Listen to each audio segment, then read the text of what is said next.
Elves and Heroes by Donald A. Mackenzie. 1909. 2. Miss Yule of Taradale. Preface. The Elves.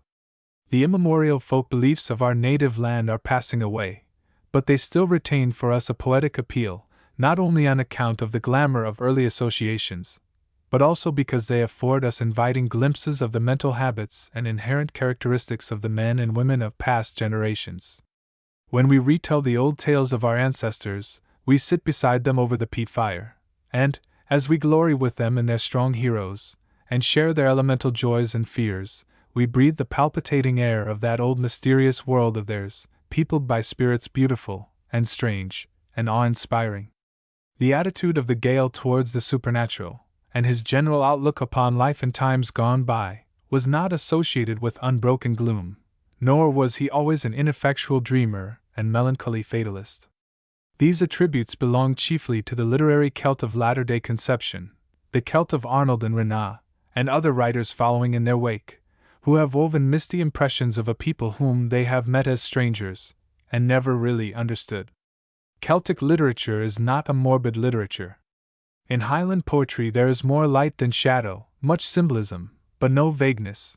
Pictures are presented in minute detail, stanzas are cunningly wrought in a spirit of keen artistry, and the literary style is direct and clear and comprehensible. In Highland folklore we find associated with the haunting fear of things invisible, common to all peoples in early stages of development, a confident feeling of security inspired by the minute observances of ceremonial practices. We also note a distinct tendency to discriminate between spirits, some of which are invariably friendly, some merely picturesque, and perhaps fearsome, and others constantly harboring a desire to work evil upon mankind. Associated with belief in the efficacy of propitiatory offerings and ceremonies of riddance, is the ethical suggestion that good wishes and good deeds influence spirits to perform acts of kindly intent.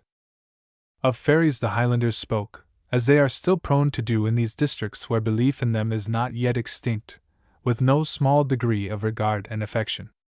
It may be that the good folk and the peace people, Scythian, were so called that good intention might be compelled by the conjuring influence of a name, as well as to avoid giving offense by uttering real names, as if it were desired to exercise a magical influence by their use.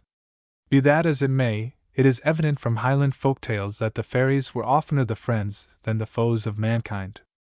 When men and women were lured to their dwellings they rarely suffered injury. Indeed, the fairies appeared to have taken pleasure in their company. To such as they favored they imparted the secrets of their skill in the arts of piping, of sword-making, etc. At sowing time or harvest they were at the service of human friends. On the needy they took pity. They never failed in a promise. They never forgot an act of kindness, which they invariably rewarded sevenfold. Against those who wronged them they took speedy vengeance. It would appear that on these humanized spirits of his conception the Highlander left, as one would expect him to do, the impress of his own character, his shrewdness and high sense of honor, his love of music and gaiety, his warmth of heart and love of comrades, and his indelible hatred of tyranny and wrong. The Highland, we folk, are not so diminutive as the fairies of England, at least that type of fairy, beloved of the poet, which hovers bee-like over flowers and feeds on honey-dew. Power they had to shrink in stature and to render themselves invisible, but they are invariably little people, from 3 to 4 feet high. It may be that the Gael's conception of humanized spirits may not have been uninfluenced by the traditions of that earlier diminutive race whose arrowheads of flint were so long regarded as elf bolts. The fairies dwelt only in grassy knolls, on the summits of high hills, and inside cliffs. Although capable of living for several centuries, they were not immortal. They required food, and borrowed meal and cooking utensils from human beings, and always returned what they received on loan. They could be heard within the knolls grinding corn and working at their anvils, and they were adepts at spinning and weaving and harvesting. When they went on long journeys they became invisible, and were carried through the air on eddies of western wind. At the seasonal changes of the year, the wee folk were for several days on end inspired, like all other supernatural furies, with enmity against mankind. Their evil influences were negative by spells and charms. We who still hang on our walls at Christmas the mystic holly are unconsciously perpetuating an old-world custom connected with belief in the efficacy of the magical circle to protect us against evil spirits. And in our concern about luck, our proneness to believe in omens, the influence of colors and numbers, in dreams and in prophetic warnings, we retain as much of the spirit as the poetry of the religion of our remote ancestors. The heroes. The heroes, with the exception of Cuchulainn, who appear in this volume, figure in the tales and poems of the Ossianic or Fian cycle, which is common to Ireland and to Scotland. They have been neglected by our Scottish poets since Gavin Douglas and Barber. In Ireland the Fians are a band of militia, the original Fenians. In Scotland the tales vary considerably, and belong to the hunting period before the introduction of agriculture. But in this country, as well as in Ireland, they are evidently influenced by historic happenings. There are tales of Norse conflicts, as well as tales of adventure among giants and spirits. The cycle had evidently remote beginnings. When we find Diarmid and Grain, like Paris and Helen, the cause of conflict and disaster, and Diarmid, like Achilles, charmed of body, and vulnerable only on his heel spot, we incline to the theory that from a mid-European center migrating, waves swept over prehistoric Greece, and left traces of their mythology and folklore in Homer, while other waves, sweeping northward, bequeathed to us as a literary inheritance the Celtic folk tales, in which the deeds and magical attributes of remote tribal heroes and humanized deities are commingled and perpetuated. On fragments of these folk tales the poet Macpherson reared his Ossianic epic, in imitation of the Iliad and Paradise Lost. The Death of Cuchulainn is a rendering in verse of an Irish prose translation of a fragment of the Cuchulainn cycle, which moves in the Bronze Age period. Cuchulainn, with the light of heroes on his forehead, is also reminiscent of Achilles. One of the few Cuchulainn tales found in Scotland is that which relates his conflict with his son, and bears a striking similarity to the legend of Sorab and Rustum. Macpherson also drew from this cycle in composing his Ossian, and mingled it with the other, with which it has no connection.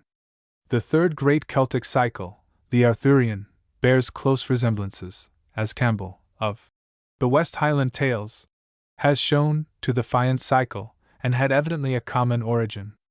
Its value as a source of literary inspiration has been fully appreciated, but the Fian and Cuchulainn cycles still await, like virgin soil, to yield an abundant harvest for the poets of the future. Notes on the folk beliefs and tales will be found at the end of this volume. Some of the short poems have appeared in the Glasgow Herald and Inverness Courier. The 3 tales appeared in the Celtic Review. Other poems: The Dream, Free Will, Strife, Sonnet, Out of the Mouths of Babes. Notes: The Wee Folk. In the knoll that is the greenest, and the grey cliff side, and on the lonely bentop the wee folk bide. They'll flit among the heather, and trip upon the brae, the wee folk, the green folk, the red folk and grey. As o'er the moor at midnight the wee folk pass, they whisper 'mong the rushes and o'er the green grass. All through the marshy places they glint and pass away, the light folk, the lone folk, the folk that will not stay. O many a fairy milkmaid with the one eye blind, is mid the lonely mountains by the red deer hind. Not one will wait to greet me, for they have naught to say, the hill folk, the still folk, the folk that flit away. When the golden moon is glinting in the deep, dim wood, there's a fairy piper playing to the elfin brood. They dance and shout and turn about, and laugh and swing and sway, the droll folk, the knoll folk, the folk that dance alway. O we that bless the wee folk have naught to fear, and ne'er an elfin arrow will come us near, for they'll give skill in music, and every wish obey, the wise folk, the peace folk, the folk that work and play. They'll hasten here at harvest, they will shear and bind, they'll come with elfin music on a western wind. All night they'll sit among the sheaves, or herd the kine that stray, the quick folk, the fine folk, the folk that ask no pay. Betimes they will be spinning the while we sleep, they'll clamber down the chimney, or through keyholes creep, and when they come to borrow meal we'll ne'er them send away, the good folk, the honest folk, the folk that work alway. O never wrong the wee folk, the red folk and green, nor name them on the Fridays, or at Halloween. The helpless and unwary then and bairns they lure away, the fierce folk, the angry folk, the folk that steal and slay. Bannock filleted. The remnant bannock. Oh, the good wife will be singing when her meal is all but done. Now all my bannocks have I baked them all but one. And I'll dust the board to bake it, I'll bake it with a spell. Oh, it's Finley's little bannock for going to the well. The bannock on the brander smells sweet for your desire. All my crisp ones I will count not on two sides of the fire. And not a farl has fallen some evil to foretell. Oh, it's Finley's little bannock for going to the well. The bread would not be lasting, 'twould crumble in your hand, when fairies would be coming here to turn the meal to sand. But what will keep them dancing in their own green dell? Oh, it's Finley's little bannock for going to the well. Now, not a fairy finger will do my baking harm, the little bannock with the hole, oh, it will be the charm. I need it, 'twixt my palms, and all the bairns I tell, oh, it's Finley's little bannock for going to the well. The Banshee. Knee-deep she waded in the pool, the Banshee robed in green, she sang yon song the whole night long, and washed the linen clean. The linen that would wrap the dead she beetled on a stone, she stood with dripping hands, blood-red, low singing all alone. His linen robes are pure and white, for Fergus Moore must die tonight. 'Twas Fergus Moore rode o'er the hill, come back from foreign wars, his horse's feet were clattering sweet below the pitiless stars, and in his heart he would repeat, "Oh, never again I'll roam, all weary is the going forth, but sweet the coming home." His linen robes are pure and white, for Fergus Moore must die tonight. He saw the blaze upon his hearth come gleaming down the glen, for he was fain for home again, and rode before his men. "'Tis many a weary day," he'd sigh, "since I would leave her side. I'll never more leave Scotland's shore and yon, my dark-eyed bride." His linen robes are pure and white, for Fergus Moore must die tonight. So dreaming of her tender love, soft tears his eyes would blind, when up there crept and swiftly leapt a man who stabbed behind. "'Tis you," he cried, "who stole my bride, this night shall be your last." When Fergus fell, the warm, red tide of life came ebbing fast. His linen robes are pure and white, for Fergus Moore must die tonight. Conn, son of the Red. The Fians sojourned by the shore of comely Cromarty, and o'er the wooded hill pursued the chase with ardor. 'Twas a full moon's space ere Beltane, 1, rites would be begun with homage to the rising sun, ere to the spirits of the dead would sacrificial blood be shed in yon green grove of Navity. 2, when Conn came over the eastern sea, his heart aflame with vengeful ire, to seek for Gall, who slew his sire when he was 7 years old. Finn saw in dreams, ere yet he came, with all the Red One's son, so fierce and bold, in combat with his hero old, the king-like Gall of valorous might, a stormy billow in the fight no foe could e'er withstand. He knew the strange ship bore brave Conn, and blew clear on his horn the warning call, and round him thronged the Fians all with wondering gaze. The sun drew nigh the balefires of the western sky, and faggot clouds with blood-red glare caught flame, and in the radiant air lone Wivus like a jewel shone. The Fians, as they stared at Conn, were stooping on the high lookout. They watched the ship that tacked about, now slant across the firth, and now laid bare below the cliff's broad brow, and heaving on a billowy steep, like to a monster of the deep that wallowed, laboring in pain, and Conn stared back with cold disdain. Pondering, he sat alone behind the broad sail swallowing the wind, as over the hollowing waves that leapt and snarled with foaming lips, and swept around the bows in querulous fray, and tossed in curves of drenching spray, the belching ship with ardor drove.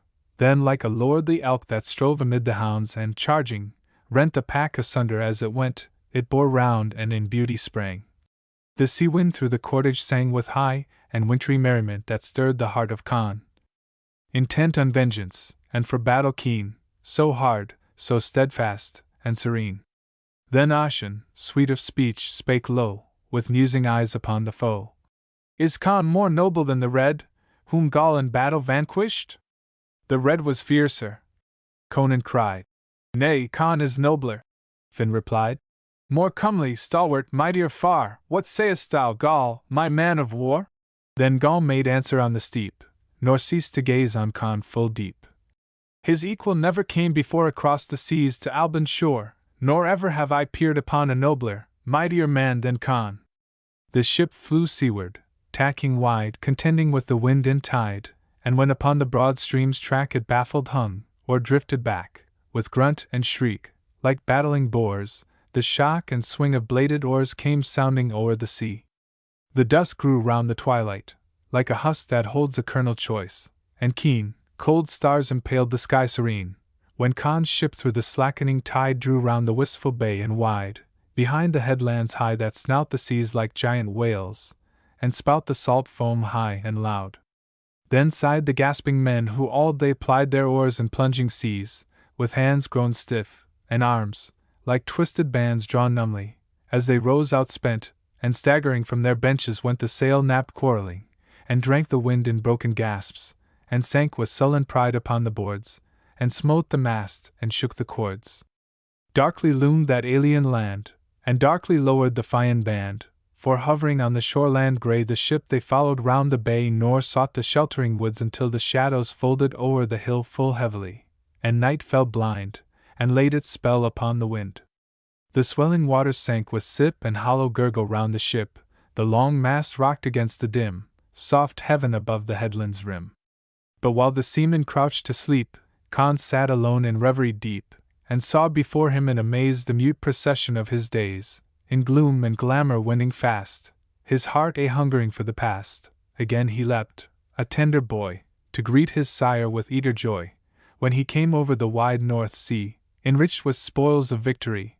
Then heavily loomed that fateful morn when tidings of his fall were borne from Albion's shore.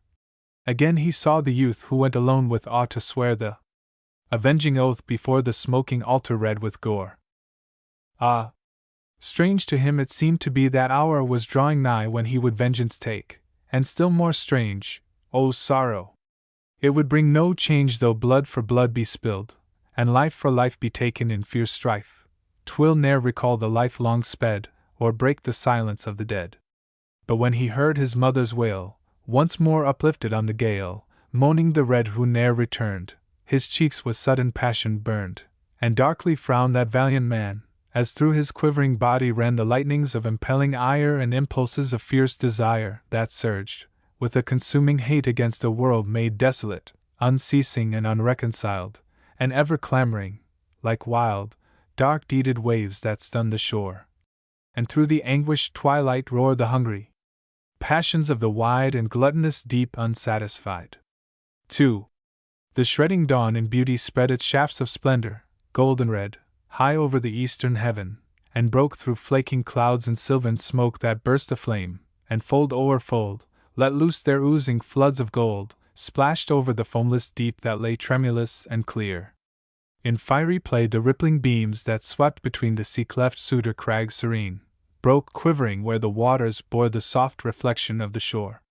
The pipes of morn were sounding shrill through budding woods on plain and hill, and stirred the air with song to wake the sweet-toned birds within the brake. The Fians from their shylings came, with offerings to the god aflame, and round them thrice they sunwise went, then naked kneed in silence bent beside the pillar stones. But now brave Conn upon the ship's high prow hath raised his burnished blade on high, and calls on Woden and on Ty with boldness, to avenge the death of his great sire. In one deep breath he drains the hero's draught that burns with valor of the gods, then turns his long-sought foe to meet.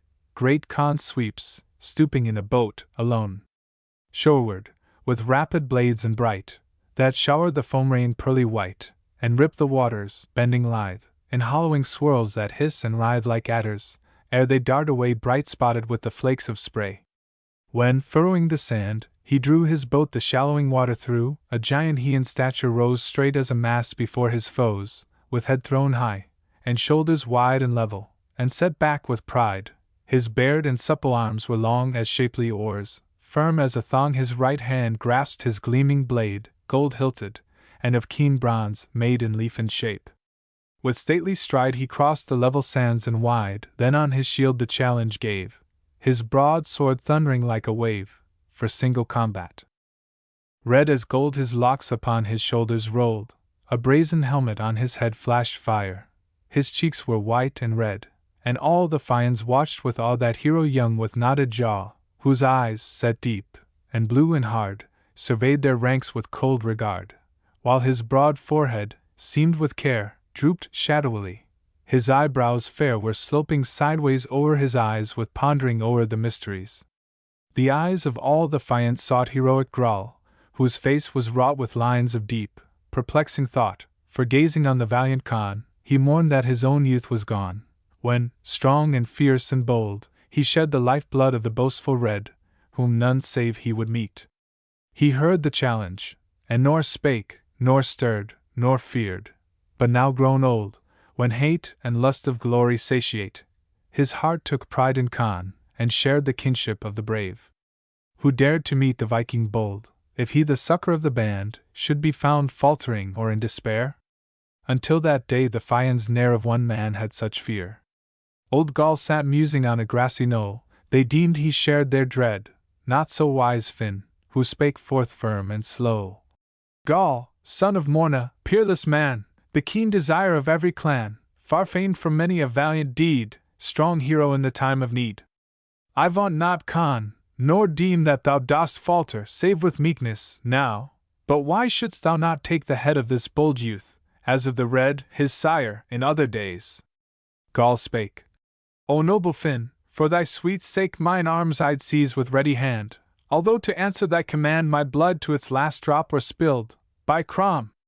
Were all the Fians killed, my sword would never fail to be a strong defense to succor thee. Upon his hard right arm with haste his crooked and pointed shield he braced, he clutched his sword in his left hand, while round that hero of the band the Fian warriors pressed, and praised his valor. Mute was Gall, they raised, smiting their hands, the battle cry, to urge him on to victory. The one-eyed Gall went forth alone, his face was like a mountain stone, cold, hard, and grey. His deep-drawn breath came heavily, like a man nigh death, but his firm mouth, with lips drawn thin, deep sunken in his wrinkled skin, was cunningly crooked. His hair was white, on his bald forehead gleamed a bright and livid scar that Con's great sire had cloven when their swords struck fire, burly and dauntless, full of might. Old Gall went humbly forth to fight with arrogant Con. It seemed the Red in greater might was from the dead, restored in his fierce son. A deep swift silence fell, like sudden sleep, on all the Fians waiting there in sharp suspense and half despair. The morn was still. A skylark hung in mid-air fluttering, and sung a lullaby that grew more sweet amid the stillness. In the heat and splendor of the sun, the lisp of faint wind in the herbage crisp went past them, and around the bare and foam-striped sand-banks gleaming fair, the faintly panting waves were cast by the wan deep fatigued and vast. Oh, great was Con in that dread hour, and all the Fians feared his power, and watched, as in a darksome dream, the warriors meet. They saw the gleam of swift, uplifted swords, and then a breathless moment came, as when the lithe and living lightning's flash makes pause until the thunder's crash is splintered through the air. Loud o'er the blue sea and the shining shore broke forth the crash of arms, the roll of Con's fierce blows that baffled Gall on sword and shield resounding rang, while that old warrior stooped and sprang sideways, and swerved, or backward leapt, as swiftly as the bronze blade swept above him and around. He swayed, stumbling, but rose. But though his blade was ever nimble to defend, the Fians feared the fight would end in victory for Con. 'Twas like as when an eagle swoops to strike, but swerves with fluttering wings, as nigh its head a javelin gleams. A cry that banished fear of Con's great blows from out the Fian ranks arose, as, like a plumed reed in a gust, Gall suddenly stooped. A deadly thrust that drew the first blood in the fray he darting gave. With quick dismay the valiant Con drew back. Again he leapt at Gall, but sought in vain to blind him with his blows that fell like snowflakes on a sullen well, for Gall was calm, while great Con raged, as hour by hour the conflict waged. He was a blast-defying tree, a crag that spurned a furious sea, and all the Fians with one mind set firm their faith in Gall. The wind rose like a startled bird from out the heather at the huntsman's shout in swift and blustering flight. At noon the sun rolled in a cloudy swoon dimly, and over the rolling deep gust followed gust with shadowy sweep, and waves that streamed their snowy locks were tossing high against the rocks seaward, while round the sands ebbed wide scrambled the fierce devouring tide. Oh, Con was like a hound at morn, that springs upon an elk forlorn among the hills. He was a proud cascade that leaps a cliff with loud unspending fall so fierce, so fair was arrogant Conn, but Gaul fought there keen-eyed, with ready guard, at bay, he was as a boar in that fierce fray. The waves were humbled on the shore, and silent fell, amid the roar and crash of battle mute and still the Fians watched, while on the hill the little elves came out and gazed, to be amused and were amazed. They saw upon the shrinking sands the warriors with restless hands and busy blades, with shields that rose to buffet the unceasing blows. They saw before the rising flood the flash of fire, the flash of blood, and watched the men with panting breath, striving to be the slaves of death, now darting wide, now swerving round, now clashed together in a bound, with splitting swords that smote so fast, as hour by hour unheeded passed. The sands were torn and tossed like spray before the whirlwind of the fray, that waged in fury till the sun sank, and the day's last loops were spun. Then terrible was Gaul. He rose a tempest of increasing blows, more furious and fast, as dim, uncertain twilight fell, more grim and great he grew as, looming large, he fought, and pressing to the marge of ocean, he o'erpowered and drave the Viking hero back, till wave o'er ready wave that hurried fleet, snuffled and snarled about their feet. Then with a mighty shout that made the rocks around him ring, his blade swept like a flash of fire to smite the last fell blow in that fierce fight. So great Conn perished like the red by Gaul's left hand. His lifeblood spread over the quenching sands where rolled his head entwined with locks of gold. Then passed like thunder o'er the sea the Fian shout of victory. And trembling on the tossing ships, the Vikings heard, with voiceless lips and dim, despairing eyes, alone stood Gaul, and like a silent stone bulking upon a bent-side bear, he bent above the hero fair, remembering the mighty red, and wondering that Conn lay dead. Footnote 1 May Day. Footnote 2 Traditional Holy Hill. The Song of Gaul. O son of the red, undone and laid dead, the blood of a hero my cold blade hath shed. Who fought me today? Who sought me to slay? The son of yon high king I slew in the fray. O blade that yon brave low laid in the grave, ye gladdened the Fians but grief to Conn gave.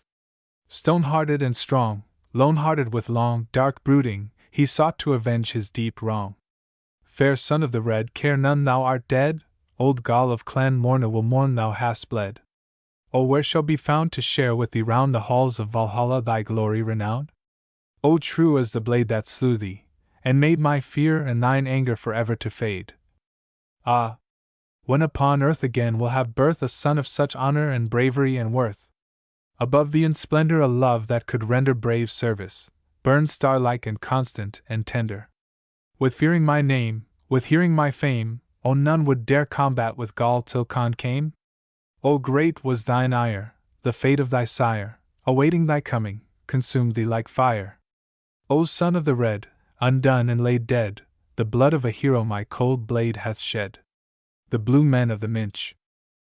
When the tide is at the turning and the wind is fast asleep, and not a wave is curling on the wide blue deep, oh, the waters will be churning on the stream that never smiles, where the blue men are splashing round the charmed isles. As the summer wind goes droning o'er the sunbright seas, and the Minch is all a-dazzled to the Hebrides, they will skim along like salmon, you can see their shoulders gleam, and the flashing of their fingers in the blue men's stream. But when the blast is raving and the wild tide races, the blue men air breast-high with foam-gray faces. They'll plunge along with fury while they sweep the spray behind.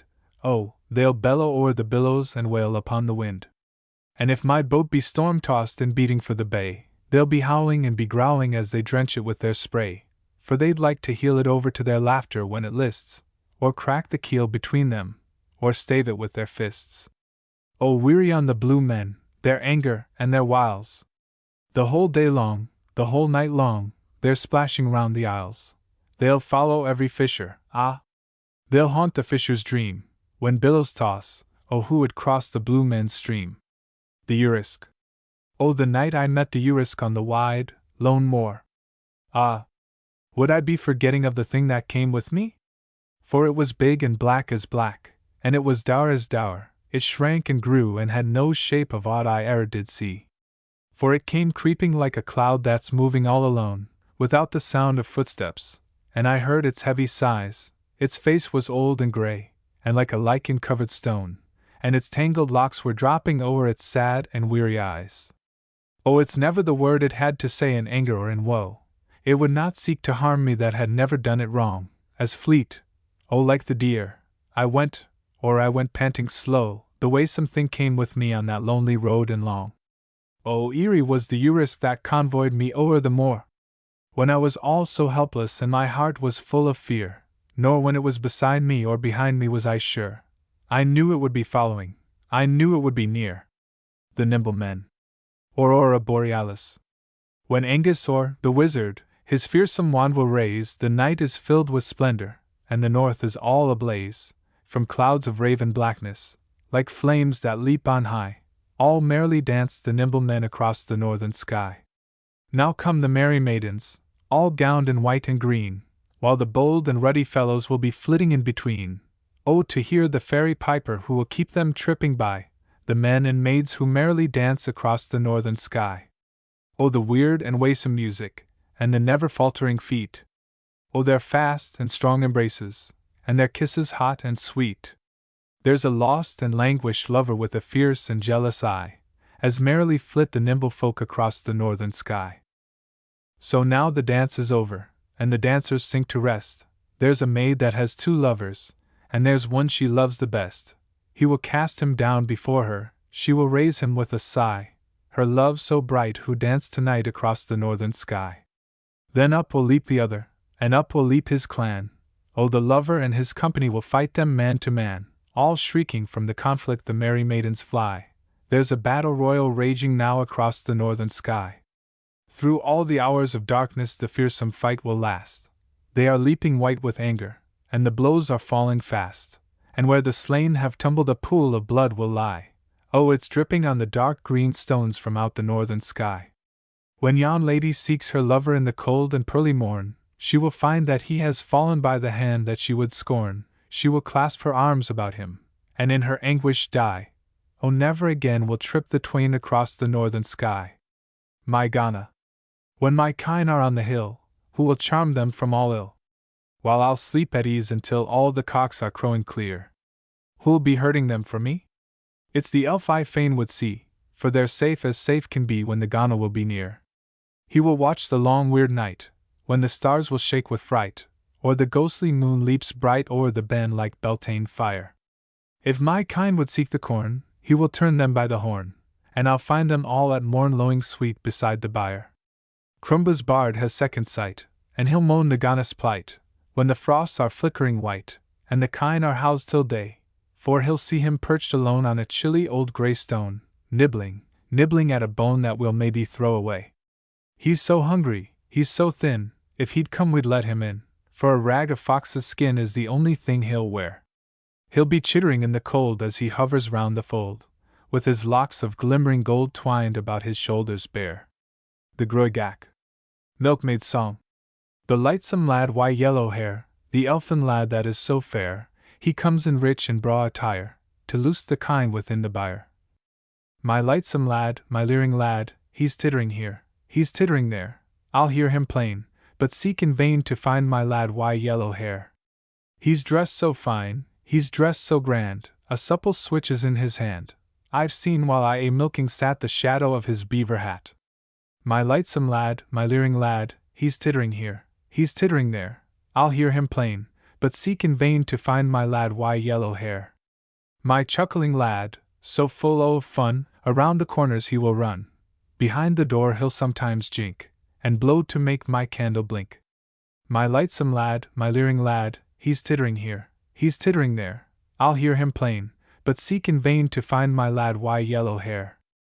The elfin lad that is so braw, he'll sometimes hide among the straw, he's sometimes leering from the loft, he's tittering low and tripping soft. My lightsome lad, my leering lad, he's tittering here, he's tittering there, I'll hear him plain, but seek in vain to find my lad wi' yellow hair. And every time I'll milk the kine he'll have his share, the luck be mine. I'll pour it in yon hollowed stone, he'll sup it when he's all alone. My lightsome lad, my leering lad, he's tittering here, he's tittering there, I'll hear him plain, but seek in vain to find my lad wi' yellow hair. Oh me! If I'd his milk forget, nor cream, Nor butter I would get, ye needna tell, I ken full well, on all my kind he'd cast his spell. My lightsome lad, my leering lad, he's tittering here, he's tittering there, I'll hear him plain, but seek in vain to find my lad why yellow hair. On nights when I would rest at ease, the merry lad begins to tease, he'll loose the kind to take me out, and titter while I move about. My lightsome lad, my leering lad, he's tittering here, he's tittering there, I'll hear him plain, but seek in vain to find my lad why yellow hair. The little old man of the barn. When all the big lads will be hunting the deer, and no one for helping old Callum comes near, oh, who will be busy at threshing his corn? Who will come in the night and be going at morn? The little old man of the barn, yon little old man, a bodak forlorn will be threshing his corn, the little old man of the barn. When the peat will turn grey and the shadows fall deep, and weary old Callum is snoring asleep, when yon plant by the door will keep fairies away, and the horseshoe sets witches wandering till day. The little old man of the barn, yon little old man, will thresh with no light in the mouth of the night, the little old man of the barn. For the bodak is strong though his hair is so grey, he will never be weary when he goes away. The bodak is wise, he's so dear, when the lads are all gone, he will ever be near. The little old man of the barn, yon little old man, so tight and so braw he will bundle the straw, the little old man of the barn. Yon fairy dog. 'Twas bold Macodrum of the Seals, whose heart would never fail, would hear yon fairy bandog fierce come howling down the gale. The pattering of the paws would sound like horses' hoofs on frozen ground, while o'er its back and curling round uprose its fearsome tail. 'Twas bold Macodrum of the Seals, yon man that hath no fears, beheld the dog with dark green back that bends not when it rears. Its sides were blacker than the night, but underneath the hair was white. Its paws were yellow, its eyes were bright, and blood red were its ears. 'Twas bold Macodrum of the Seals, the man who naught will dread, would wait it, stooping with his spear, as nigh to him it sped, the big black head it turned and tossed. "I'll strike," cried he, "ere I'll be lost," for every living thing that crossed its path would tumble dead. 'Twas bold Macodrum of the Seals, the man who ne'er took fright, would watch it bounding from the hills and o'er the moors in flight. When it would leave the US shore, across the Minch he heard it roar, like yon black cloud it bounded o'er the Coolin hills that night. The water horse. Oh, the water horse will come over the heath, with the foaming mouth and the flashing eyes, he's black above and he's white beneath, the hills are hearing the awesome cries, the sand lies thick in his dripping hair, and his hoofs are twined with weeds and wear. Alas! For the man who would clutch the mane, there's no spell to help and no charm to save. Who rides him will never return again, were he as strong, or were he as brave as Finn Mac Coul, of whom they'll tell, he thrashed the devil and made him yell. He'll gallop so fierce, he'll gallop so fast, so high he'll rear, and so swift he'll bound, like the lightning flash he'll go prancing past, like the thunder will his hoofs resound, and the man perchance who sees and hears, he would blind his eyes, he would close his ears. The horse will bellow, the horse will snort, and the gasping rider will pant for breath. Let the way be long, or the way be short, it will have one end, and the end is death. In yon black loch, from off the shore, the horse will splash, and be seen no more. The changeling. By night they came and from my bed they stole my babe, and left behind a thing I hate, a thing I dread, a changeling who is old and blind. He's mourning all the night and day for those who took my babe away. My little babe was sweet and fair, he crooned to sleep upon my breast, but oh, the burden I must bear! This drinks all day and will not rest. My little babe had hair so light, and his is growing dark as night. Yon evil day when I would leave my little babe the stook behind, the fairies coming home at eve upon an eddy of the wind, would cast their eyes with envy deep upon my heart's love in his sleep. What holy woman will ye find to weave a spell and work a charm? A holy woman, pure and kind, who'll keep my little babe from harm, who'll make the evil changeling flee, and bring my sweet one back to me? My fairy lover. My fairy lover, my fairy lover, my fair, my rare one, come back to me. All night I'm sighing, for thee I'm crying, I would be dying, my love, for thee. Thine eyes were glowing like bluebells blowing, with dewdrops twinkling their silvery fires. Thine heart was panting with love enchanting, for mine was granting its fond desires. My fairy lover, my fairy lover, my fair, my rare one, come back to me. All night I'm sighing, for thee I'm crying, I would be dying, my love, for thee. Thy brow had brightness and lily whiteness, thy cheeks were clear as yon crimson sea, like broom buds gleaming, thy locks were streaming, as I lay dreaming, my love, of thee. My fairy lover, my fairy lover, my fair, my rare one, come back to me. All night I'm sighing, for thee I'm crying, I would be dying, my love, for thee. Thy lips that often with love would soften, they beamed like blooms for the honey bee. Thy voice came ringing like some bird singing when thou wert bringing thy gifts to me. My fairy lover, my fairy lover, my fair, my rare one, come back to me. All night I'm sighing, for thee I'm crying, I would be dying, my love, for thee. O thou'rt forgetting the hours we met in the vale of tears at the eventide, or thou'd come near me to love and cheer me, and whisper clearly, "Oh, be my bride!" My fairy lover, my fairy lover, my fair, my rare one, come back to me. All night I'm sighing, for thee I'm crying, I would be dying, my love, for thee. What spell can bind thee?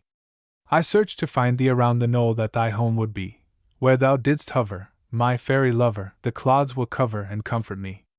My fairy lover, my fairy lover, my fair, my rare one, come back to me. All night I'm sighing, on thee I'm crying, I would be dying, my love, for thee. The Fians of Knockfarrel. A Ross Shire legend. On steep Knockfarrel had the Fians made, for safe retreat, a high and strong stockade around their dwellings. And when winter fell and o'er Strathpeffer laid its barren spell, when days were bleak with storm, and nights were drear and dark and lonesome, well they loved to hear the songs of Ossian, peerless and sublime, their blind, grey bard, grown old before his time, lamenting for his son, the young, the brave Oscar, who fell beside the western wave in Gavra's bloody and unequal fight. Round Ossian would they gather in the night, beseeching him for song, and when he took his clarsack, from the magic strings he shook a maze of trembling music, falling sweet as mossy waters in the summer heat, and soft as fainting moor winds when they leave the fume of myrtle, on a dewy eve, bound flushed and teeming tarns that all night hear low elfin pipings in the woodlands near. 'Twas thus he sang of love, and in a dream the fair maid sighed to hear. But when his theme was the long chase that Finn and all his men followed with lightsome heart from glen to glen, his song was free as morn, and clear and loud as skylarks caroling below a cloud in sweet June weather, and they heard the fall of mountain streams, the huntsman's windy call across the heaving hills, the baying hound among the rocks, while echoes answered round, they heard, and shared the gladness of the chase. He sang the glories of the Fian race, whose fame is flashed through Alba far and wide, their valorous deeds he sang with joy and pride, when their dark foemen from the west came o'er the ragged hills, and when on Crumba's shore the Viking hordes descending, fought and fled, and when brave Conn, who would avenge the Red, by one-eyed Gaul was slain. Of Finn he sang, and der maid, while the clash of conflict rang in billowy music through the heroes' hall, and many a Fian gave the battle call when Ossian sang. Haggard and old, with slow and faltering steps, went winter through the snow, as if its dreary round would ne'er be done, the last long winter of their days, begun ere yet the latest flush of falling leaves had faded in the breath of chilling eves, nor ended in the days of longer light, when dawn and eve encroached upon the night. A weary time it was. The long strath lay snow-wreathed and pathless, and from day to day the tempests raved across the lowering skies, and they grew weak and pale, with hollow eyes, the while their stores shrank low, waiting the dawn of that sweet season when through woodlands wan fresh flowers flutter and the wild birds sing, for winter on the forelock of the spring its icy fingers laid. The huntsmen pined in their dim dwellings, wearily confined, while the loud, hungry tempest held its sway. The red-eyed wolves grew bold and came by day, and birds fell frozen in the snow. Then through the trackless strath a balmy south wind blew to usher lusty spring. Lo! In a night the snows gone shrinking upon plain and height, and morning broke in brightness to the sound of falling waters, while a peace profound possessed the world around them, and the blue bared heaven above. Then all the Fians knew that winter's spell was broken, and each one made glad obeisance to the golden sun. 3 days around Knockfarrel they pursued the chase across the hills and through the wood, round Ussy Loch and Dingwall's soundless shore, but meagre were the burdens that they bore at even to their dwellings. To the west. But sorrow not, said Finn, when all dismayed they hastened on a drear and bootless quest. With weary steps they turned to their stockade. Tomorrow will we hunt towards the east to high Dunscaith, and then make gladsome feast by night when we return. Or ever morn had broken, Finn arose, and on his horn blew loud the huntsman's blast that round the bend was echoed o'er and o'er. Then all his men gathered about him in the dusk, nor knew what dim forebodings filled his heart, and drew his brows in furrowed care. His eyes a-gleam still stared upon the horrors of a dream of evil omen that in vain he sought to solve. His voice came faint from battling thought, as he to Gary spake. Be thou the ward strong son of Morna, who, like thee, can guard our women from all peril. Gary turned from Finn in sullen silence, for he yearned to join the chase once more. In stature he was least of all the tribe, but none could be more fierce in conflict, fighting in the van, than that grim, wolfish, and misshapen man. Then Finn to Ceolwyd spake, and gave command to hasten forth before the Fian band. The king of scouts was he.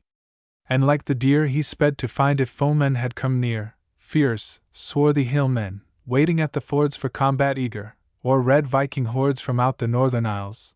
In Alba wide no runner could keep pace by Ceolwyd's side, and ere the Fians, following in his path, had wended from the deep and dusky strath, he swept o'er Clyne, and heard the awesome owls that hoot afar and near in woody Fulis.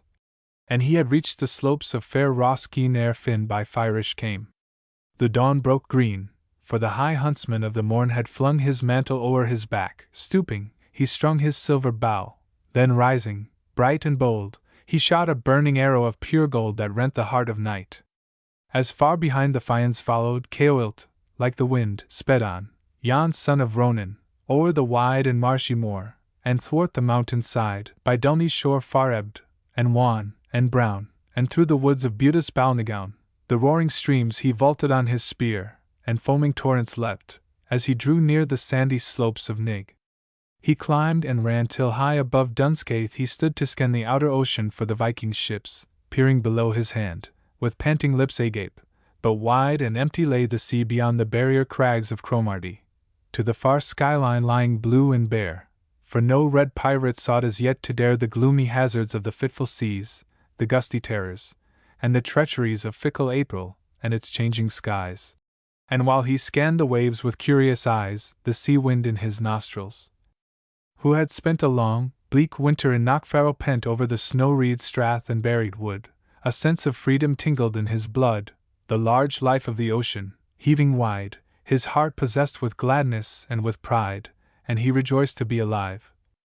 Once more he heard the drenching waves on that rough shore raking the shingles, and the sea-worn rocks sucking the brine through bared and lapping locks of bright, brown tangle, while the shelving ledges poured back the swirling waters o'er their edges, and billows breaking on a precipice and spouts of spray, fell spreading like a fleece. Sullen and sunken lay the reef, with sleek and foaming lips, before the flooded creek deep bunched with arrowy weed, its green expanse wind-wrinkled and translucent. A bright trance of sun-flung splendor lay athwart the wide blue ocean swept with loops of sylvan tide heavily heaving in a long, slow swell. A lonely fisher in his coracle came round a headland, lifted on a wave that bore him through the shallows to his cave, nor other being he saw. The birds that flew clamorous about the cliffs, and diving drew their prey from bounteous waters, on him cast cold, beady eyes of wonder, wheeling past and sliding down the wind. 2. The warm sun shone on blind, grey Ashen musing all alone upon a knoll before the high stockade, when Oscar's son came nigh. His hand he laid on the boy's curls, and then his fingers strayed over the face and round the tender chin. Be thou as brave as Oscar, wise as Finn, said Ashen with a sigh. Nay, I would be a bard, the boy made answer, like to thee. Alas! My son, the gentle Ashen said, my song was born in sorrow for the dead. O may such grief as Ashen's ne'er be thine, if thou wouldst sing, may thou below the pine murmuring, thy dreams conceive, and happy be, nor hear but sorrow in the breaking sea and death sighs in the gale. Alas! My song that rose in sorrow must survive in wrong. My life is spent and vain. A day of thine were better than a long, dark year of mine. But come, my son, so lead me by the hand, to hear the sweetest harper in the land, the wild, free wind of spring. All o'er the hills and under, let us go, by tuneful rills we'll wander, and my heart shall sweeten be with echoes of the moorland melody. My clarsach wilt thou bear. And so went they together from Knockfarrel. Long they lay within the woods of Brayan, and by the shore of silvery Conan wended, crossing o'er the ford at Achilty, where Ossian told the tale of Finn, who there had slain the bold black Archy in his youth. And ere the tale was ended, they had crossed to Taradale, where dwelt the daughter of an ancient race deep learned in lore, and with the gift to trace the thread of life in the dark web of fate. And she to Ossian cried, Thou comest late, too late, alas! This day of all dark days, Knockfarrel is before me all ablaze, a fearsome vision flaming to mine eyes, O beating heart that bleeds! I hear the cries of those that perish in yon high stockade, O many a tender lad, and lonesome maid, sweet wife and sleeping babe, and hero old, O Ossian couldst thou see, O child, behold yon ruddy, closing clouds, so falls the fate of all the tribe, alas! Thou comest late. 3. When Ossian from Knockfarrel went, a band of merry maidens, trooping hand in hand, came forth, with laughing eyes and flowing hair, to share the freedom of the morning air. Adown the steep they went, and through the wood where Gary splintered logs in sullen mood, pining to join the chase. His wrath he wrought upon the trees that morn, as if he fought against 100 foemen from the west, till he grew weary, and was fain to rest. The maids were wont to shower upon his head their merry taunts, and oft from them he fled, for of their quips and jests he had more fear than e'er he felt before a foeman's spear, and so he chose to be alone. The air was heavily laden with the odor rare of deep, wind-shaken fir trees, breathing sweet, as through the wood the maids, with silent feet, went treading needled sward in light and shade, now bright, now dim, like flowers that gleam and fade, and ever bloom and ever pass away. Upon a fairy hillock Gary lay in sunshine fast asleep. His head was bare, and the wind rippling through his golden hair laid out the 7 locks that were his pride, which one by one the maids securely tied to tether-pins, while Gary, breathing deep, moaned low, and moved about in troubled sleep. Then to a thicket all the maidens crept, and raised the call of warning.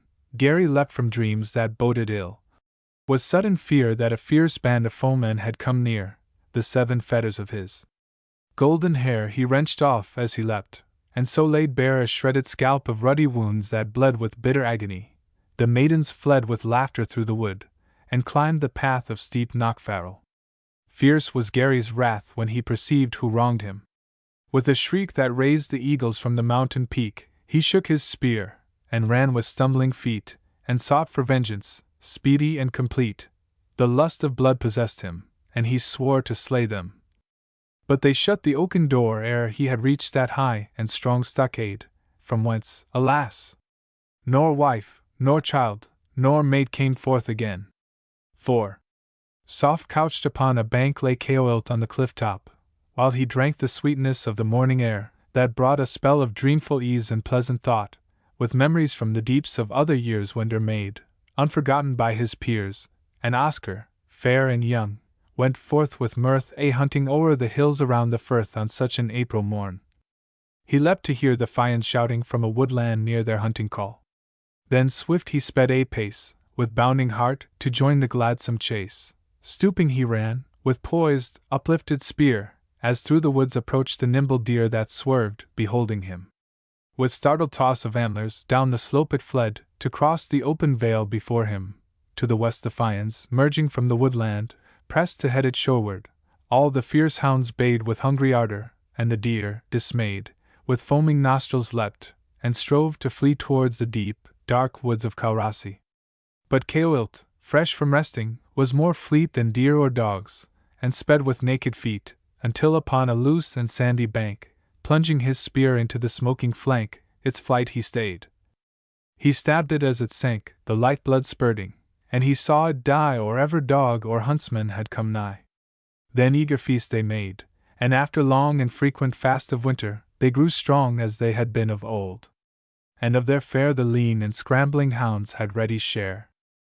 Nor overfed they in their merry mood, but set to hunt again, and through the woods scattered with eager pace, ere yet the sun had climbed to highest noon, for lo! Each one had memory of the famished cheeks and white of those who waited their return by night, in steep Knockfarrel's desolate stockade. Oh, many a beauteous and betrothed maid, and mothers nursing babes, and warriors lying in winter fever's spell, the old men dying, and slim, fair lads who waited to acclaim, with gladsome shout, the huntsmen when they came with burdens of the chase. So they pursued the hunt till eve was nigh. In Guineas wood another deer they slew. Caoilt, who stood on a high ridge alone, with eager eyes scanning the prospect wide, in mute surprise saw rising o'er Knockfarrel a dark cloud of thick and writhing smoke. Then fierce and loud upon his horn he blew the warning blast. From out the woods the Fians hastened fast. Lo! When they stared towards the western sky, they saw their winter dwelling blazing high. Then fear possessed them for their own, and grief unutterable. And thus spake their wise chief, to whom came knowledge and the swift, sure thought. Alas! Alas! An enemy hath wrought black vengeance on our kind. In yonder gleam of fearsome flame, the horrors of my dream are now accomplished. All we loved and cherished, and sought, and fought for, in that pyre have perished. White-lipped they heard. Then, wailing loud, they ran, following the nimble Caoilt, man by man, towards Knockfarrel, leaping on their spears o'er marsh and stream. Macreithin, blind with tears, tumbled or leapt into a swollen flood that swept him to the sea. But no man stood to help or mourn him, for the eve grew dim, and some there were, indeed, who envied him. As snarls the wolf at bay within the wood on huntsmen and their hounds, so Gary stood raging before the women who had made secure retreat within the high stockade. He cursed them all, and their loud laughter rang more bitter to his heart than e'en the pang of his fierce wounds. Then, while his streaming blood half blinded him, he hastened to the wood, and a small tree upon his shoulders bore, and fixed it fast against the oaken door, that none might issue forth. Then once again towards the wood he turned, but all in vain the women waited his return, till they grew weary. For in pain and wrath he lay in a close thicket, brooding o'er his shame, and panting for revenge. Then Finn's wife came to set the women to the wheel and loom, with angry chiding, and a heavy gloom fell on them all.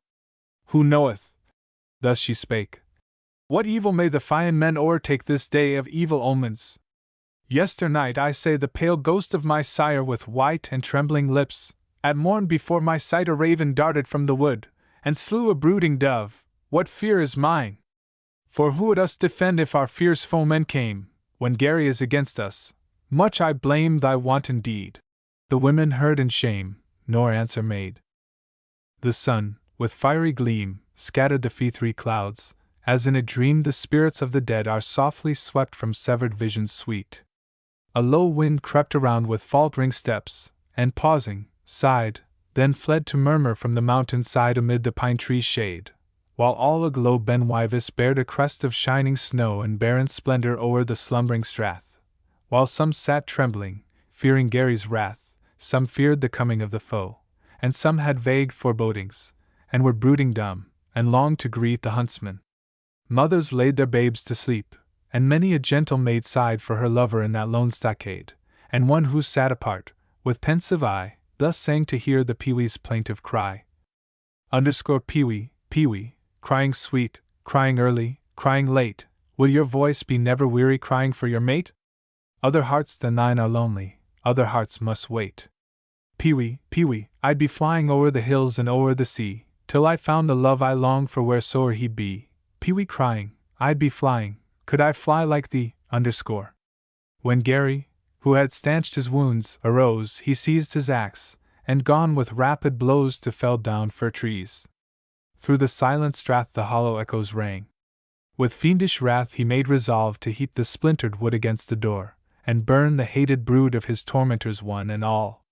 He hewed an ample pyre, then piled it thick and high, while the sun, sloping to the western sky, proclaimed the closing of that fateful day. But the doomed women little dreamed that they would have such fearsome end. As Gary lay rubbing the fire sticks till they gone to glow, he heard a Fian mother singing low. Sleep, oh sleep, I'll sing to thee, Mulliki, oh Mulliki. Sleep, oh sleep, like yon grey stone, Mulliki, mine own. Sleep, oh sleep, nor sigh nor fret ye, and the goblins will not get ye. I will shield ye, I will pet ye, Mulliki, mine own. The mother sang, the gentle babe made moan, and Gary heard them with a heart of stone. With fiendish laugh, he saw the leaping flames possess the pyre. He heard the shrieking dames, and maids and children, wailing in the gloom of smothering smoke, ere they had met their doom. Then when the high stockade was blazing red, ere yet their cries were silenced, Gary fled, and westward o'er the shouldering hills he sped. 6. A broad, faint twilight lingered to unfold the sun's slow-dying beams of tangled gold, and the long, billowy hills, in gathering shade, their naked peaks and ebon crags displayed sharp-rimmed against the tender heaven and pale, and misty shadows gathered in the vale, when Caoilte to Knockfarrel came, and saw amid the dusk, with sorrow and with awe, the ruins of their winter dwelling laid in smouldering ashes, while the high stockade around the rocky wall, like ragged teeth, was crackling o'er. The melting stones beneath, still darting flame, and flickering in the breeze. He sped towards the wood, and through the trees called loud for those who perished. On his fair and gentle spouse he called in his despair. His sweet son, and his sire, whose hair was white as Wyvis snow, he called for in the night. Full loud and long across the strath he cried, the echoes mocked him from the mountain side. Ah! When his last hope faded like the wave of twilight ebbing o'er the hills, he gave his heart to utter grief and deep despair, and the cold stars peered down with pitiless stare, while sank the wind in silence on its flight through the dark hollows of the spacious night, and distant sounds seemed near. In his dismay he heard a Fian calling far away. The night bird answered back with dismal cry, like to a wounded man about to die, but Caoilte's lips were silent. Once again and nearer came the voice that cried in vain. Then swift steps climbed Knockfarrel's barren steep, and Alvin called, with trembling voice and deep, to Caoilte, crouching low, with bended head. Who liveth? I am here alone, he said. Thus Fian after Fian came to share their bitter grief, in silence and despair. All night they kept lone watch, until the dawn with stealthy fingers o'er the east had drawn its dewy veil and dim. Then Finn arose from deep and sleepless brooding o'er his woes, and spake unto the Fians, Who shall rest while flees our evil foeman farther west? Arise! But who hath done this deed? They sighed, and Finn made answer, Gary. Then they cried for vengeance swift and terrible, and leapt to answer Finn's command. A cold wind swept from out the gates of morning, moaning loud, as swift they hastened forth. A ragged shroud of gathering tempest o'er Ben Wyvis cast a sudden gloom, and round it, falling fast, it drifted o'er the darkened slopes and bare, and snowflakes swirled in the chill morning air. Then o'er the sea, the sun leapt large and bright, scattering the storm. And moor and crag lay white, as westward o'er the hills the Fians all in quest of Gary sped. At evenfall they found him, on the bald and rocky side of steep Scourvullen. Gary lay to hide within a cave, which, backward o'er the snow, he entered, that his steps might seem to show he had fled eastward by the path he came. All day he sought to flee them in his shame, watching from lofty crag or deep ravine, and crouching in the heath, with haggard mien, he sought in vain to hide till darkness cast its blinding cloak betwixt them. When at last Finn cried, Come forth, thou dog of evil deeds, nor respite seek! His limbs like wind-swept reeds trembled and bent beneath him, so he rose and came to meet his friends who were his foes. Then unto Finn he spake with accents meek, One last request I of the Fians seek, whom I have loved in peace and served in strife. 'Tis thine, said Finn, but ask not for thy life, for thou art 'mong the Fians. I would die, said Gary, with my head laid on thy thigh, and let young Alvin take thy sword, that he may give the death that will mine honor be. 'Twas so he lay to die, but as the blade swept bright, young Alvin, keen for vengeance, swayed, and slipped upon the sword, and his fierce blow that Gary slew, the Fian chief laid low. A grievous wound was gaping on his thigh, and poured his life-blood forth. A low, weird cry the great Finn gave, as he fell back and swooned, In vain they strove to stanch the fearsome wound. His life ebbed slowly with the sun's last ray in gathering gloom, and when in death he lay, the glory of the Fians passed away. Her evil eye. O Mary Dhu, the weaver's wife, will have the evil eye. The fear will come about my heart when she'll be passing by. She'll have the piercing look to wound the very birds that fly. I would not have her evil wish, I would not have her praise, for like the shadow would her curse me follow all my days. When she my churning will speak well, no butter can I raise. O Mary Dhu will have the eye to wound the very deer. Ah! Would she scowl upon my bairns when her they would come near? They'll have the red cords round their necks, so they'll have naught to fear. Its Middleban, the luckless man, against her would prevail, and first her eye was on his churn, then on the milking pail. When she would praise the brindled cow, the cow began to ail. The trout that gambol in the pools she'll wound when she goes past. Then weariness will come upon the fins that flick so fast, and one by one the lifeless things will on the stones be cast. O Mary Dhu, you gave yon sprain to poor Dunpara's arm. It is myself would have the work undoing of the harm. I'd twist around the 3-ply cord well knotted o'er the charm. Your eye you'd put on yon sweet babe O Lachlan o Lochglass. He'd fill the wooden ladle where the dead and living pass, and with the water, silver charmed, he'd save his little lass. I'll lock my cheese within the chest, my butter I will hide. I'll bar the byre at milking time, although you'll wait outside. You'll maybe go another way, who'll care for you to bide? A cursing. So you're coming, ye reivers and rogues, when the men will be fighting afar. Oh! All the Mac quid hens, one, are bold when it's only with women they'll war. Weasels that creep in the dark, foxes that prowl in the night, rats that are hated and vile, oh hasten you out of my sight! Oh! My cow you would take from my byre, this day will the beggars be brave. You'd be lifting the thatch from the roof if you hadna a roof to your cave.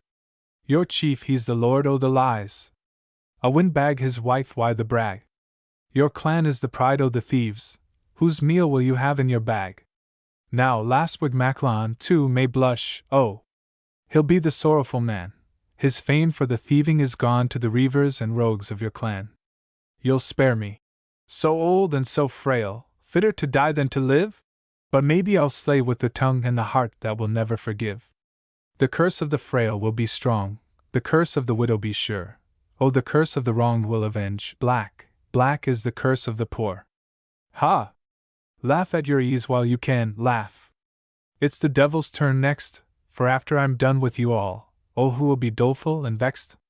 Bare-kneed on the ground will I go, my hair on my shoulders let fall.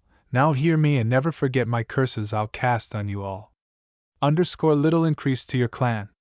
The down mouth to you and to yours. The blight on your little black cave. The luck o' a Friday on moors. Fire upon land be your lot. Drowning in storm on the deep. Leave not a son to succeed. Leave not a daughter to weep. Here's the bad meeting to you. Death without priest be your fate. Go to your grandfather's house, the son of the cursing, for will wait. Underscore. Footnote 1. This clan, which had an evil reputation, is extinct. Footnote 2. Lastwig Macian, a famous thief. Footnote 3. Grandfather's house, the grave. Footnote 4. Son of the cursing, the devil. Leobags 1 warning. Would Meadow make the wry mouth? Is Ailey cross-eyed? Oh, mock no more the beggar man, you'll scorn why pride. The wind that will be blowing west might turn and blow south. Oh, Ailey, it would fix your eyes and Meadow's wry mouth. Oh, mind ye o' the Leobag and yon rock cod. Ho! There's the mouth. The cute one cried. For the hook and rod! The tide it would be turning while the Leobag would mock, and that is why it's gaping as it gaped below the rock. Footnote 1. Leobag, the flounder. Tobram Wire. Well of St. Mary. 'Tis for thee I will be pining, Tobram Wire. Thou art deep and sweet and shining, Tobram Wire. In the dimness I'll be dying, and my soul for thee is sighing with the blessings on thee lying, Tobram Wire. Oh, thy cool, sweet waters dripping, Tobram Wire, now my sear lips would be sipping, Tobram Wire. Oh, my lips are sear and burning, for thy waters I'll be yearning, and yon road of no returning, Toberm Wire. O thy coolness and thy sweetness, Toberm Wire. O thy sureness and completeness, Toberm Wire. O this life I would be leaving, with the greyness of its grieving, and the deeps of its deceiving, Toberm Wire. I would sip thy waters wholly, Toberm Wire. While the drops of life drip slowly, Toberm Wire, till the wings of angel whiteness, with their softness and their lightness, blind me, fold me, in their brightness, Toberm Wire. Sleepy Song. Sung by grain to Diarmid in their flight from the Fians. Sleep a little, O Diarmid, Diarmid, sleep in the deep lone cave, sleep a little, little, love whom my love I gave. Wearily falls, O Diarmid, Diarmid, wearily falls the wave. Sleep a little, O Diarmid, Diarmid, sleep, and have never fear, sleep a little, little, love whom I love so dear. A weary wind, O Diarmid, Diarmid, a weary wind I hear. Sleep a little, O Diarmid, Diarmid, sleep, while I watch till you wake. Sleep a little, little, love whom I'll ne'er forsake. Sleep a little, and blessings on you, my lamb, or my heart will break. Song of the Sea. The sea sings loud, the sea sings low, and sweet is the chime of its ebb and flow over the shingly strand. For its strange, sweet song that woos my ear the first man heard, as the last shall hear, seeking to understand.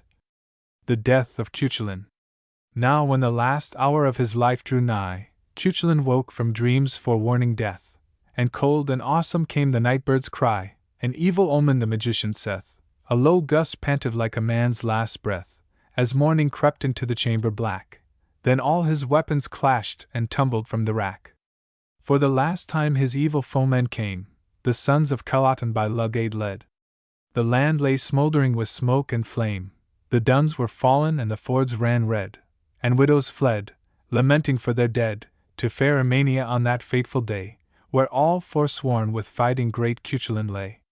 Leverkan, whom he loved, a maid most fair, rose-lipped, with yellow hair and sea-grey eyes, the evil tidings to Cuchulain bare. And trembling in her beauty, bade him rise. Niamh, brave Conal's queen, the old, the wise, urged him with clamor of the land's alarms, and stirred with vengeful might, the hero sprang to arms.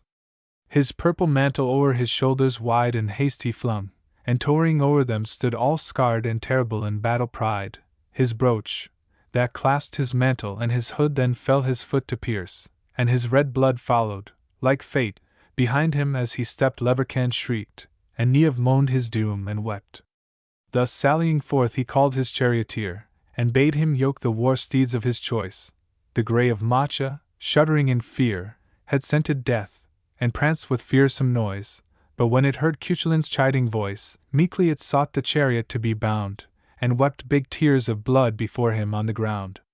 Then to his chariot leapt the Lord of War. "O leave me not," Leverkan cried in woe. Thrice 50 queens, who gathered from afar, moaned with one voice, "Ah, wouldst thou from us go?" They smote their hands, and fast their tears did flow. Cuchulain's chariot thundered o'er the plain, full well he knew that he would ne'er return again. How vehement and how beautiful they swept, the grey of Macha and the black, most bold and keen-eyed lake, the watchful and adept, nor turned, nor spake, as on the chariot rolled the steeds he urged with his red goad of gold. Stooping he drave, with winged cloak and spheres, slender and tall and red, the king of charioteers.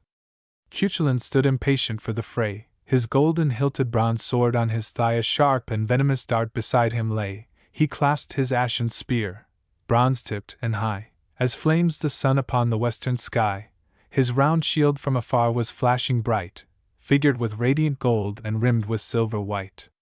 Stern-lipped he stood, his great broad head thrown back, the white pearls sprayed upon his thick, dark hair, deep set. His eyes, beneath his eyebrows black, were swift and grey, and fixed his fearless stare. Ready DG'd his white hood flamed, his tunic rare of purple gleamed with gold, his cloak behind his shoulders shone with silver, floating in the wind. Betimes 3 crones him meet upon the way, half-blind and evil-eyed, with matted hair. Workers of spells and witcheries are they, the brood of Calatin. Beware! Beware! They proffer of their fulsome food a share, and stay with us a while. A false crone cries, unseemly is the strong who would the weak despise. He fain would pass, but leapt upon the ground, the proud, the fearless. For sweet honor's sake, with spells and poisons had they cooked a hound, of which he was forbidden to partake, but his name charmed the brave Cuchulain brake, and their foul food he in his left hand took, eftsoons his former strength that arm and side forsook. For, O Cuchulain, couldst thou e'er forget, when fast by Culan's fort on yon black night, thou fought'st and slew the bandog dark as jet, which scared the thief, and put the foe to flight? A tender youth thou wert of warrior might, and all the land did with thy fame resound, as Cathbad, the magician, named thee Culan's hound. Loud o'er mid Luchair road the chariot rolled, round Shab Fuad desolate and grand, till ere with hate the hero did behold, hastening to sweep the foemen from the land. His sword flashed red and radiant in his hand, in sunny splendor was his spear upraised, and hovering o'er his head the light of heroes blazed. He comes! He comes! Cried ere as he drew near await him, men of Erin, and be strong! Their faces blanched, their bodies shook with fear. Now link thy shields and close together throng, and shout the war cry loud and fierce and long then ere, with cunning of his evil heart, set heroes forth in pairs to feign to fight apart. As furious tempests, that in deep woods roar assault the giant trees and lay them low, as billows toss the seaweed on the shore, as sweeping sickles do the ripe fields mow, Cuchulain, rolling fiercely on the foe, broke through the linked ranks upon the plain, to drench the field with blood and round him heap the slain. And when he reached a warrior pair that stood in feigned strife upon a knoll of green, their weapons clashing but unstained with blood, a satirist him besought to intervene, whereat he slew them as he drave between. Thy spear to me! The satirist cried the while, the hero answering. Nay, he cried, I'll thee revile. Reviled for churlishness I ne'er have been.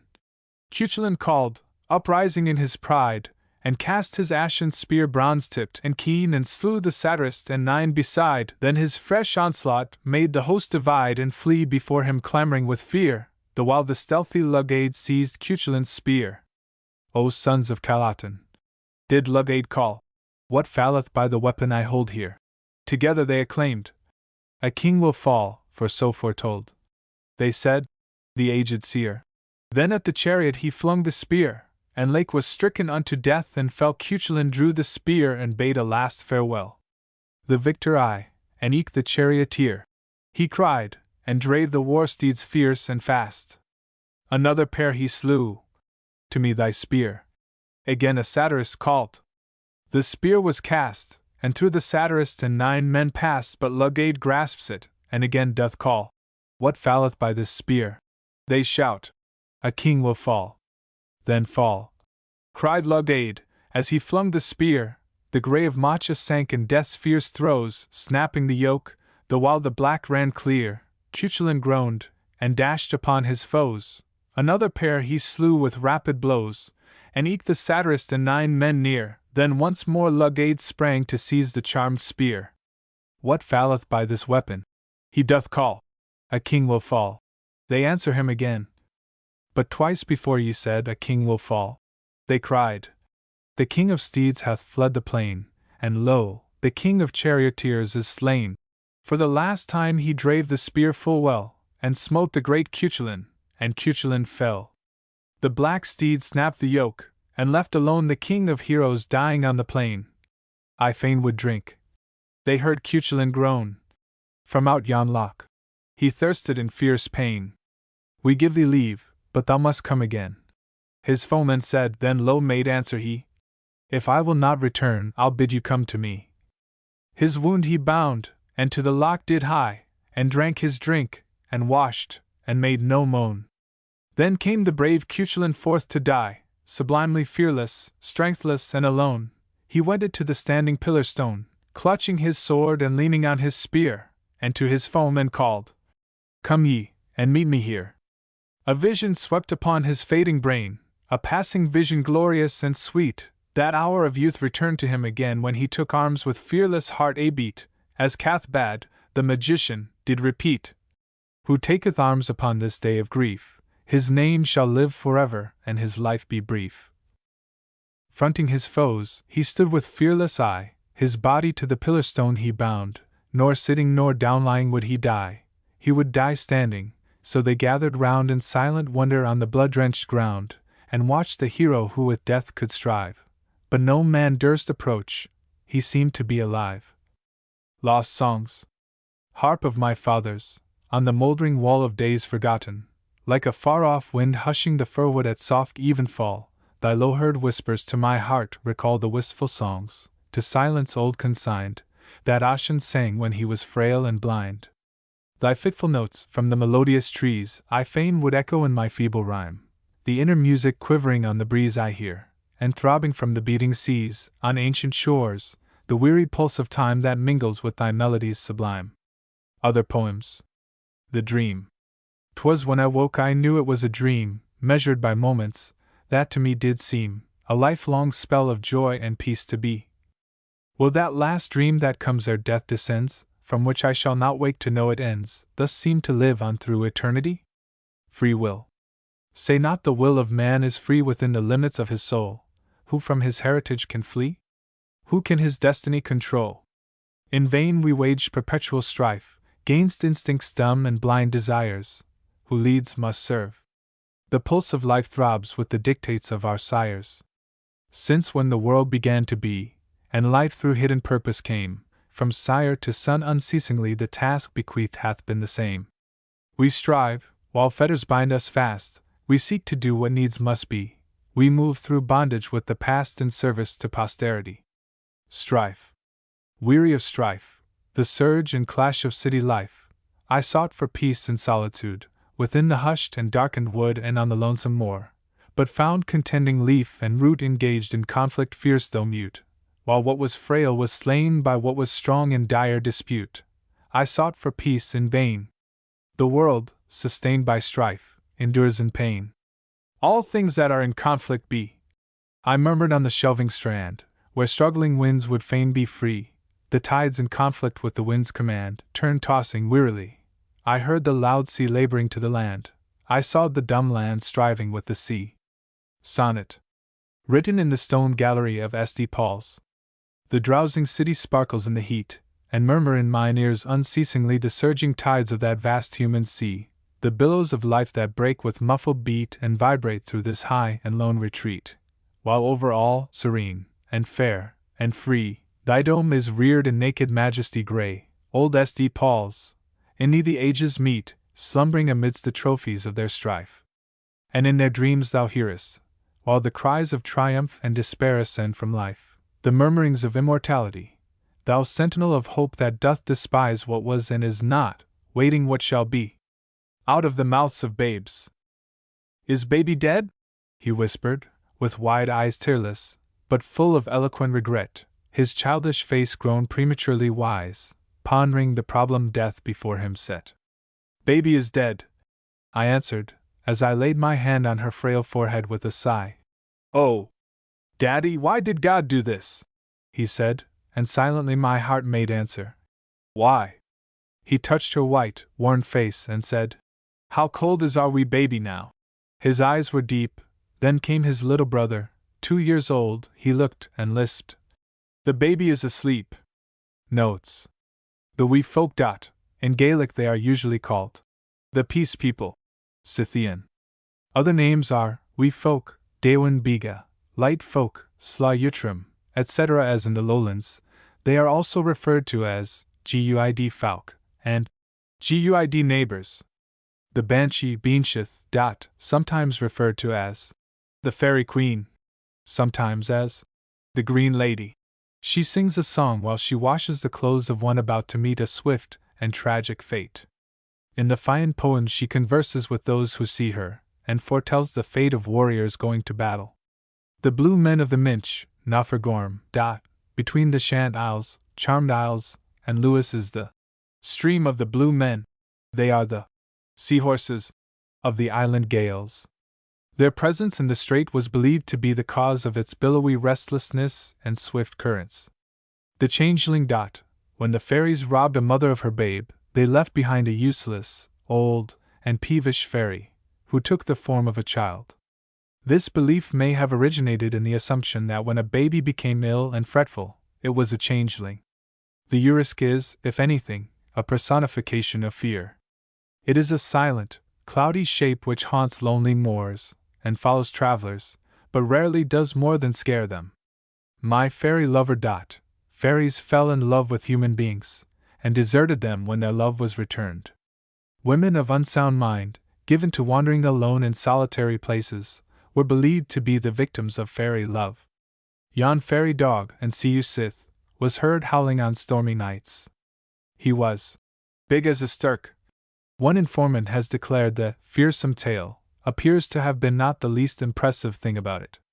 The Macadrams were brave and fearless, and were supposed to be descended from seals, which were believed to be human beings under spells. My Ghana. This kindly, but solitary, elf herded cattle by night, and prevented them from falling over the rocks. He was seen only by those gifted with the faculty of second sight. The Ghana resembles the lowland brownie. Her evil eye.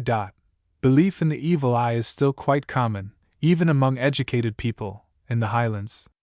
Not a few children wear the cord, to which a silver coin is appended, as a charm against the influence of the eye. The little old man of the barn, Bodicon Savhail. Like the Ghana, he is a variety the kindly brownie, and assisted the needy. Nimble men na for Clis are the merry dancers, or Aurora Borealis. It was believed that, when the streamers were colored, the men and maids were dancing, and that after the dance the lovers fought for the love of the queen. When the streamers are particularly vivid, a pink cloud is seen below them, and this is called the pool of blood. It drips upon bloodstones, the spots on which are referred to as fairy blood, Fiol Sciacer. A wizard could, by waving his wand, summon the nimble men to dance in the northern sky. The water horse haunted lonely lochs, and lured human beings to a terrible death. When a hand was laid on its mane, power to remove it was withdrawn. A cursing. The Gaelic curses are quaint in translation, but terrible in the original. Bannock fillet. It was considered unlucky to throw away the remnants of a baking. So the good wife made a little bannock, which was pierced in the middle, as a charm against fairy influence. It was given to a child for performing an errand, but the charm would be broken if the reason for gifting it were explained. That was the good wife's secret.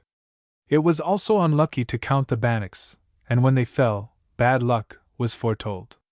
Finley's bannock was not kneaded on the board or placed on the brander, but unlike the other bannocks, was toasted in front of the fire. The Gruagach was a gentlemanly brownie, who haunted byres. It was never seen, although its shadow occasionally danced on the wall as it flitted about. Often, when chased, it was heard tittering round corners. In some barns, Clachmau Gruagach, the Gruagach's stone, is still seen. Milkers pour an offering of milk into the hollowed stone. For luck, the cream might not rise and the churn yield no butter if this service were neglected. A favorite trick of the Gruagach was to untie the cattle in the byre, so as to bring out the milkmaid, especially if she had forgotten to leave the offering of milk. Tobermory Wire, St. Mary's Well, is situated at Taradale, Ross Shire. When a sick person asks for a drink of Tobermory water, it is taken as a sign of approaching death. It is a curious thing that this reverence for holy water should be perpetuated among the Presbyterian people. Wishing and curative wells are numerous in the north. The Fians of Knockfarrell. This story belongs to the Ossianic or Fian cycle of Gaelic tales in prose and verse. Hugh Miller makes reference to it, but speaks of the Fians as giants. In Strathpeffer district the tale is well known, and it is referred to in Waifs and Strays of Celtic Tradition. It is also localized in Skye. There are several Fian place names in the Highlands. The warriors are supposed to lie in a charmed sleep in Craigahow Cave, near Munlicky, Ross Shire. Ceolwult, the swift runner, was a famous Fian. Finn was chief, and Gall and Gary were of Clan Morna, which united with the Fians. Mulliki is a little babe, and Clarsack, a harp. Leadbag's warning. Children who twist their mouths, or squint, are warned that, if the wind changes, their contortions will remain. The fate of the flounder, which mocked the cod, is cited as a terrible example. Conn, son of the Red, is a Fian tale of which several old Gaelic versions have been collected. Gall, the first hero of the Fians, slew the Red when Conn, his son, was 7 years old. In the fullness of time, the young hero, whom his enemies admire as well as fear, crossed the sea to avenge his father's death, and engaged in a long and fierce duel with Gaul. Death of Cuchulain is from the Cuchulain cycle of Bronze Age heroic tales. The enemy have invaded and laid waste the province of Ulster, and the chief warriors of the Red Branch, except Cuchulain, who must needs fight alone, are laid under spells by the magicians of the invaders. The poem is suffused with evidences of magical beliefs and practices. Cuchulain goes forth knowing that he will meet his doom. His name signifies Hound of Cuchulain. In his youth he slew Cuchulain's ferocious watchhound which attacked him, and took its place until another was trained. It was, guise, taboo, for him to partake of the flesh of a hound, his totem, or eat at a cooking hearth, but he must needs accept the hospitality of the witches. The satirists are satirical bards who, it was believed, could not only lampoon a hero, but infuse their compositions with magical powers like incantations. Cuchulain cannot be slain except by his own spear, which he must deliver up to a satirist who demands it. Emania, the capital of Ulster, was the home of the Bed Branch warriors. Sleepy song. When Diarmid eloped with Grianne, as Paris did with Helen, the Fians followed them, so that Finn, their chief, might be avenged. Diarmid, who is the unwilling victim of Grain's spells, dreads to meet Finn, and is in constant fear of discovery.